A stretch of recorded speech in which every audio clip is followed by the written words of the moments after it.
সাল্লাম বলেন, একজন মানুষ পথের দিকে যাইতেছিল, যাওয়ার সময় সে দেখতে পেল একটা কুকুর রাস্তায় শুয়ে আছে, জিহ্বা বাইর করে আইতেছে পানি পান করার জন্য। কোনটার জন্য?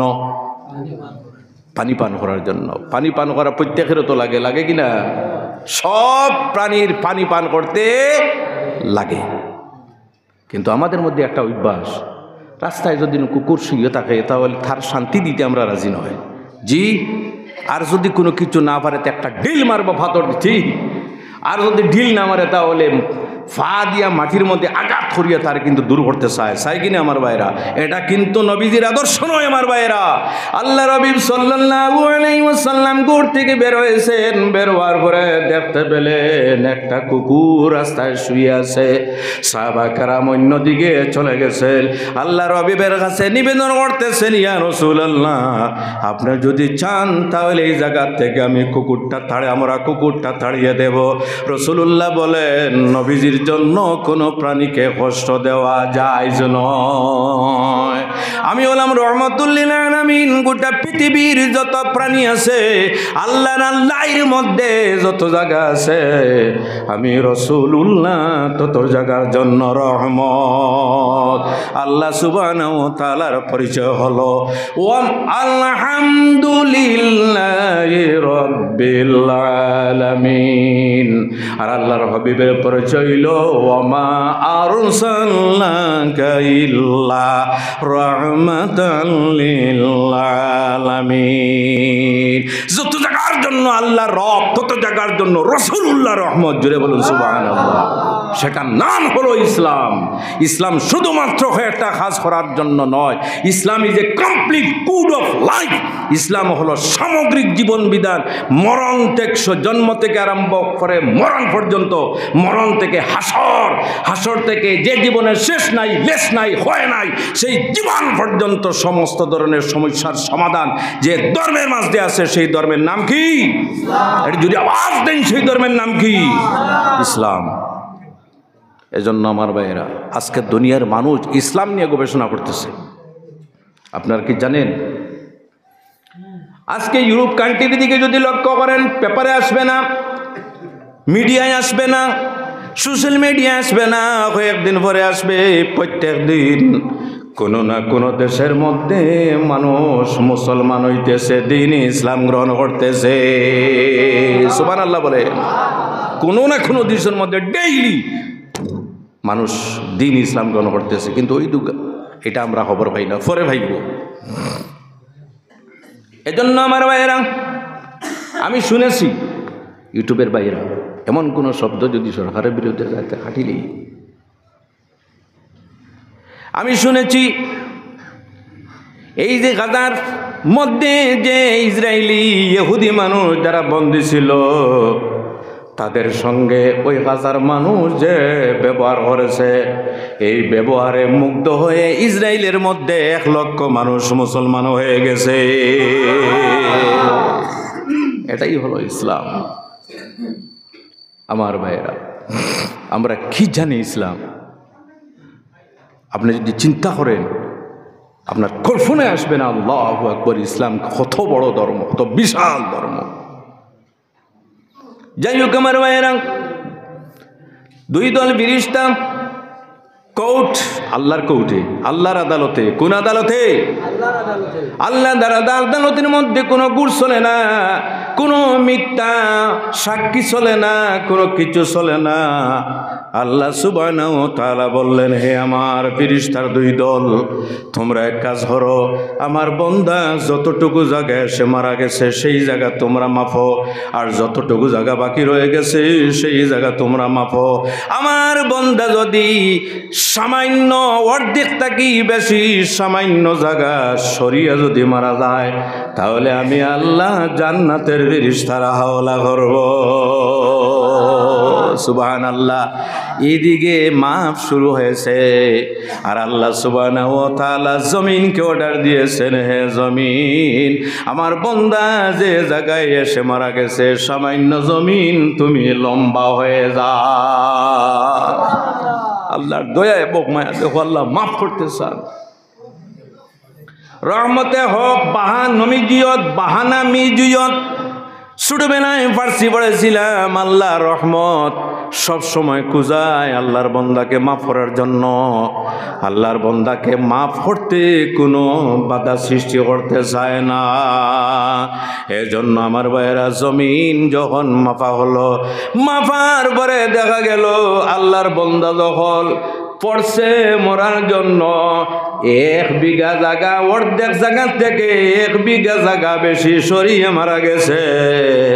আল্লাহ বলেন আমার বন্দা 1 বিঘা জায়গা বেশি সরিয়ে মারা গেছে, আমি আল্লাহ আমার বন্দাকে দুজকের হাওলা কোনো সময় করব না। এজন্য আমার ভাইরা মনের মধ্যে সান্ত্বনা আসে কোন কারণে? আল্লাহর জিকিরের মাধ্যমে। আর তওবাও হলো আল্লাহর জিকির। ওদিকে তওবার মধ্যে কন্ডিশন হলো তুমি যে কাজ করেছো সেই কাজের উপর লজ্জিত হওয়া। যদি কোনো মানুষ গুনাহ করার পরে যদি কুরামি দেখায়, গৌরব যদি দেখায়, ফকর করে, তাহলে এর মতো নাফরমানি না শুকর পৃথিবীর মধ্যে আর হইতে পারে না। আল্লাহর সঙ্গে কোনো মানুষ কুরামি করিয়া বাঁচবে? এর জুড়ে আওয়াজ দিন, বাঁচবে? এই পৃথিবীর মধ্যে কেউ বাঁচেনি, আর পর্যন্ত বাঁচবে না, আর ভবিষ্যতে বাঁচবে না আল্লাহর সঙ্গে যদি কোনো মানুষ কুরামি করে। একটাই কষলো, একটাই কষলো। এর মধ্যে একটা ছিল ফেরাউন, একটা ছিল নাম কি? মিশরের যত রাজারা যত বাদশারা তাদের উপাধি হলো ফেরাউন, কিন্তু তার নাম ছিল ওলীদ। সেই ফেরাউনকে আল্লাহ সুযোগ দিয়েছেন, সুযোগ দিয়েছেন, দন দিয়েছেন, দন দিয়েছেন, দন দিয়েছেন। কিন্তু একটা পর্যায়ে যাওয়ার পরে তার মনে মনে আসলো আমি এখন মিশরের মানুষের খোদা বনবো। নাউজুবিল্লাহ মিন যালিক। কি হইব? খোদা। জোরে বলেন, কি হইব? খোদা। তখন তার মন্ত্রিসভার মধ্যে আলিম যারা ছিল তাদের সঙ্গে পরামর্শ করলো যে আমি খোদাই দাবি করতে চাই, কি করতে লাগবে? হঠাৎ তো মানুষ মানবে না, মারিয়া শেষ করবে। জি, কি করতে লাগবে? তখন মন্ত্রিসভার মধ্যে যারা আলিম ছিল তারা বললেন এক কাজ করো, দিনী শিক্ষা বন্ধ করে দাও। নাউজুবিল্লাহ। কোনঠার ধরা হইছে? যে দিনী শিক্ষায়, বুঝতেছেন আপনারা? দিনী শিক্ষা বন্ধ করে দাও। তখন চিন্তা হলো ঠিক আছে, দিনী শিক্ষা যদি মানুষের মধ্যে না থাকে তাহলে মানুষ আস্তে আস্তে ইসলাম থেকে সরবে। ইসলাম থেকে সরতে সরতে এক সময় মানুষ কিন্তু, খারাপ পাবেন না শব্দ ব্যবহার করতেছি, এক সময় কিন্তু জঙ্গলি হায়ওয়ানের মতো মানুষ হয়ে যাবে। এজন্য তলবুল ইলমি ফারিদাতুন আলা কুল্লি মুসলিমিন ওয়া মুসলিমা। আল্লাহর হাবিব সাল্লাল্লাহু আলাইহি ওয়াসাল্লামের ইরশাদ, প্রত্যেক মানুষের জন্য ইসলামী জ্ঞান অর্জন করা আল্লাহ বাধ্যতামূলক করে দিয়েছে। কতটুকু? সব আলিম হয়ে যাবেন, সব কারি, সব হাফিজ, সব মৌলভী, সব মৌলানা না। সব যদি মৌলানা হয়ে যান তাহলে মা বাবার খেদমত করবেন। জি জি। এজন্য আমার ভাইরা কতটুকু জ্ঞান অর্জন করতে লাগবে? যতটুকু জ্ঞান অর্জন করলে ইসলামের বিধান সুন্দরভাবে সুষ্ঠুভাবে তুমি পালন করতে পারো, যেমন নামাজ, রোজা, হজ, যাকাত ইত্যাদি সুষ্ঠুভাবে সুন্দরভাবে তুমি অর্জন করতে পারো, ততটুকু জ্ঞান অর্জন করা প্রত্যেক মুমিনের জন্য আল্লাহ ফরজ করে দিয়েছেন। এখন যদি মনে মনে ভাবেন না আমি ছোটোবেলায় ইসলামিক জ্ঞান অর্জন করব না, আগে আমি জেনারেল জ্ঞান অর্জন করব, আগে আমি দুনিয়ার জ্ঞান অর্জন করব, তারপরে আমি কোরআন শরীফের হাফিজ হব, আমি কারি হব, মৌলানা হব, আমার ভাইয়েরা অত্যন্ত কঠিন কাজ হবে। যদিও সম্ভব আছে কিন্তু কঠিন কাজ। একটা উদাহরণের মাধ্যমে আমি যদি বলি তাহলে আপনারা বুঝতে পারবেন। একজন মানুষ যদি পেট ভরে যদি ফুলাও খায়, কি খায়? আওয়াজ দেন না, বড় লোভনীয় জিনিস।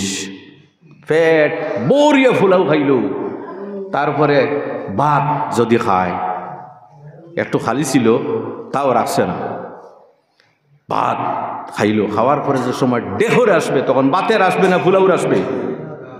জি, একটু জুড়ে আওয়াজ দেন না, কোনটার আসবে? ডেকর দিতে সময় কোনটার আসবে? ফুলাউর আসবে। এজন্য আমার ভাইয়েরা সর্বপ্রথমে যদি আপনি জ্ঞানের জ্ঞান অথবা দুনিয়ার জ্ঞানের সুযোগ যদি করে দেও, ইসলামিয়তের জ্ঞান যদি আপনি করে রাখো, তাহলে আমার ভাইয়েরা এই যে ডেকরের মতো হবে, যখন সে বড় হওয়ার পরে ইসলামের জ্ঞান অর্জন করতে চাইবে, তখন জেনারেল জ্ঞানের ডেকর আসবে, তখন সে কিন্তু ভালোভাবে সুন্দরভাবে ইসলামী জ্ঞান অর্জন করতে কিন্তু সে চাইবে না। এজন্য আমার ভাইয়েরা মাসলা মাসাইল জরুরি যেগুলো আছে সেগুলা কিন্তু প্রত্যেক মানুষের জন্য অর্জন করা ফরজ। যাই হোক আমার ভাইয়েরা, সেই ফেরাউন কি করলো, তার দেশের আলিমগণের পরামর্শ 40 বছর পর্যন্ত দিনী শিক্ষা ব্যান করে দিল। সুবহানাল্লাহ। আমাদের দেশ এমন বৈচিত্র্যময় দেশ, যে দেশের মধ্যে দিনী শিক্ষা, আল্লাহ শুকুর, এখন পর্যন্ত জারি আছে। সকালবেলা মক্তবের মধ্যে দিনী শিক্ষা দেওয়া হয় কিনা? জি, আপনাদের এখানে আছে? পৃথিবীর প্রত্যেক জায়গার মধ্যে বিভিন্ন সিস্টেমে আছে, আমাদের দেশের মধ্যেও আছে। আমার ভাইয়েরা, প্রত্যেক ধর্মের মানুষ তার ধর্মীয় শিক্ষা অর্জন করার তার অধিকার আছে। এর জন্য আমার ভাইয়েরা, যখন দেখা গেল 40 বছর পর্যন্ত সে দিনী শিক্ষা ব্যান করে দিল, তখন মানুষ আল্লাহর কথা বলে গেল, দিনের কথা বলে গেল, তৌরিতের খারাপ বলে গেল, ওল্ড টেস্টামেন্টের কথা বলে গেল, দিনী কিতাবের কথা বলে গেল। তখন সেই ফেরাউন বলতে লাগলো, এখন তো মুখ্যম সময়, এখন সময় কোনটার? দাবি করার। হঠাৎ একদিন ঘোষণা দিল, আনা রব্বুকুমুল আলা, হে মিশরের মানুষ, আমি কিন্তু তোমাদের আপনার বড় প্রভু। আমি কি বড় প্রভু? একটু বলেন না আপনারা, আমি কি? কে বলতেছে? ফেরাউন। জুড়ে বলুন, কে বলতেছে? ফেরাউন। আমি তোমাদের বড় প্রভু। তোমাদের দল লাগে আমাকে বলিও, তোমাদের রৌদ্র লাগে আমাকে বলিও, তোমাদের বৃষ্টি লাগে আমাকে বলিও, তোমাদের যা কিছু লাগে আমাকে বলিও। আল্লাহ সুবহানাহু ওয়া তাআলা বললেন, ঠিক আছে হে নাফরমান, তুই মিশরের বড় প্রভু হিসাবে ঘোষণা দিয়ে দিয়েছ, ঠিক আছে, আমি আল্লাহ কয়েকদিনের জন্য বৃষ্টি বন্ধ করে দিয়েছি। বৃষ্টি বন্ধ করার ক্ষমতা কার? আল্লাহ শব্দ একবার উচ্চারণ করলে 40টা নেকি আছে। কার ক্ষমতা আছে? আল্লাহর। বৃষ্টি বর্ষণ করার ক্ষমতা কার আছে? আল্লাহর। আপনাদের মধ্যে জুস নাই, আমি বুঝতে পারতেছি না। বৃষ্টি বর্ষণ করার ক্ষমতা কার আছে? আল্লাহর।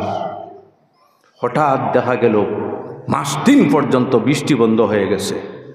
তখন মানুষ বলল, কোথায় যাব?